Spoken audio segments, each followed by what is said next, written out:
something is there that recognizes any experience. Can we say so?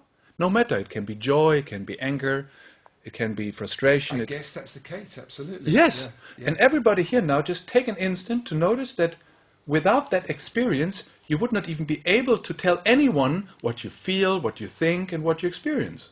So there must be something naturally that recognizes this, that enables you to speak, for example. So that, which is prior to the experience of now, what is that? How could we name it? I mean, there are many, many words been used for this, but how could we name it? That which is prior, which is simply noticing the experience. What would we could give it the name consciousness. Okay. Or awareness. I like to call it space. Okay. Space with the capacity to notice. That's a nice description that comes, I think, from the Tibetan Buddhism. Space with the capacity to know. So now that space, is it here now? Prior to the experience we're having in the studio, breathing, listening, sensing, is that awareness here? Certainly is. It's here. Yeah. So now we have that awareness that is already here, has that ever been gone? Have you ever been not aware? You know, I can't say I know, but I suspect not. No. Yeah. The only thing that what is actually happening is that we didn't pay attention to it. Yes. Because our attention was so hooked on the experience, Yeah. like a hook, that we overlooked the fact that there was something prior to the experience which is already aware of it. So that awareness, prior to everything, is who you are, and is who I am, and who everybody is. So there's an underlying capacity to recognize what is, isn't it? Showing up as a human experience. So we interpret things, or we look at things as a human experience, but there's something that's constant behind all that, that is just there, that is always aware of everything that's happening. Absolutely. Always aware. And that is you. So, you know, in contemporary spirituality, it is often, it's like it's spoken about in a certain detached way. So it's true, it's there. And now let's clarify. Does it belong to someone? Can you say it is your awareness, or is it awareness that includes Iain there, and at the same time you can be aware of Florian here, can you? Just check this out. I can be aware of you, whether you have the same, I was going to say experience, but if you have the same space that's watching as Yes. I have, I don't know if that's the case. Exactly, but look, as we're sitting here, make that clear, we can be aware of what we call us, like the body that sits here, with this form, with the senses, with the thinking, it's here. Okay, I'm aware of this. Just everybody, yes, of course, I'm here. And at the same moment I'm here, and the focus is a little relaxed, I can also notice that there's someone there. There's something there. So obviously, the awareness is not bound to that body, but it includes everybody and everything already, because I can simultaneously be aware of this, that, and I can even be aware of the plant, the noise of the camera. It's all happening as an experience in consciousness, isn't it? Simultaneously. It is. There's so much information coming in. And it is also going out again. It's information coming in, and it's what we do with that information. So exactly. So now we're coming to, for me, the most profound recognition after the recognition that I am space, that I'm not the focus, I'm not my experience, I'm not the one who's experiencing, but I'm the one, or I'm that in which all this is happening, which is the space for reality, for life, for manifestation itself. So just clarify this. And this doesn't belong to me, because I don't even do it. Are you doing consciousness, or are you consciousness? Let's clarify this.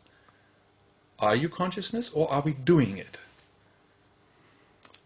I would say that consciousness is happening. Fantastic. So consciousness is. It's already here. Yeah.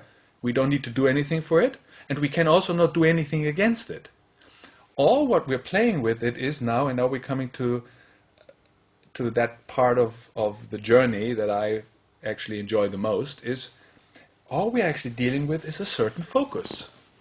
Because by the quality of our attention, we're experiencing either what is straight in front of our attention, again like the tunnel, or we're experiencing reality as a wide focus, as inclusive, as being the space for the totality of everything now.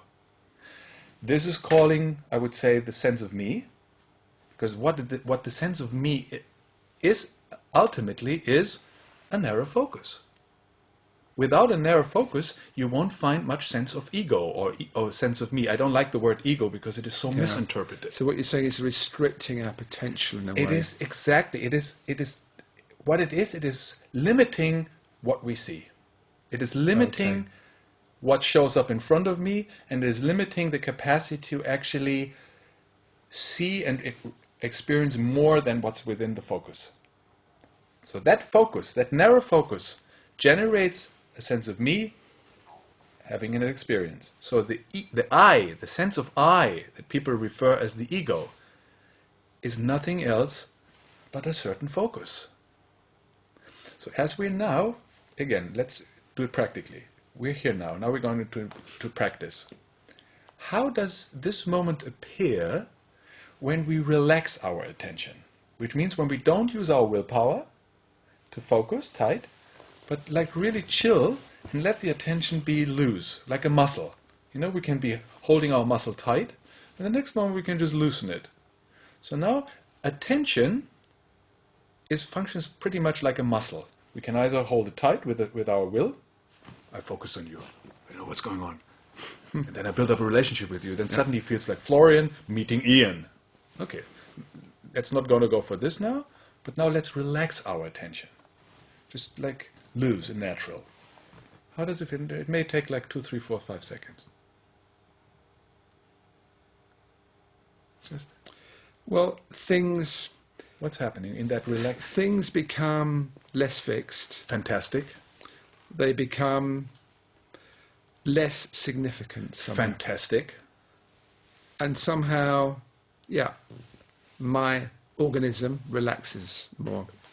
This is the most profound recognition that I had.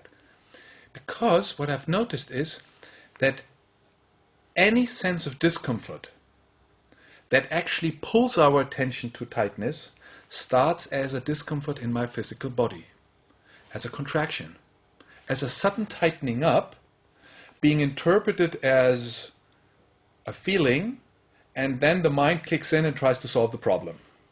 So most people think that an experience begins with a thought, generating a feeling and ending up in the body, which is not accurate if we look at how it actually is. It all begins with an instant tightening up of the body, like a reflex that is named, labeled as an emotion or a feeling. Okay. And then we're already distancing ourselves from it, and the mind kicks in and now tries to find the cause of it, project it somewhere, puts it on the parents or on the stars or on the guru, I don't know, and anything, tries to find an explanation why I'm not feeling happy. But it starts from body, it's not from top down, but from bottom up. Many people overlook that fact because in our culture we don't have a good relationship, we don't know what it means to be embodied.